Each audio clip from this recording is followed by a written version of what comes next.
म 1 हप्ता भयो मेरो घर वहाँ पत्ल्यामा छ। पत्ल्यामा मेरो 2 तले मार्बल ठोकेर बनाएको पक्का घर छ। अनि त्यहाँ चाहिँ छोरो बुहारी परिवार सबै त्यहाँ बसेर म चाहिँ यहाँ आएर यहाँ मेरो कान्छो छोरो बिरामी भएको थियो, क्यान्सरको व्यथा लागेको थियो। अनि क्यान्सर लागेपछि कान्छोले किन्नु भन्यो, अनि त्यसै खुसीको लागि भनेर किनिदिएको। किनेपछि यो छोडेर जान सकिनँ म। अनि म यहाँ आएर बसेको हो कि।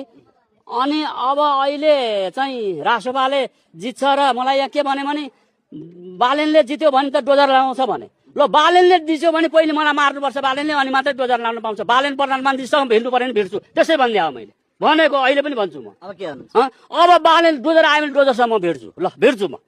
किनभने नियम अनुसारले काम गर्नुपर्छ नि। आज सरकार जोसुकै होस्, जनता त जनता हो नि त। आज रासोपालाई भोट दिने मात्रै जनता, तर यहाँका जनताले सब भोट दिएका छन्। मैले गएर चाहिँ यहाँको भोट तपाईँहरू दिनुहोस्, यो समस्या समाधान म गर्छु भनेर मैले भनेको छु।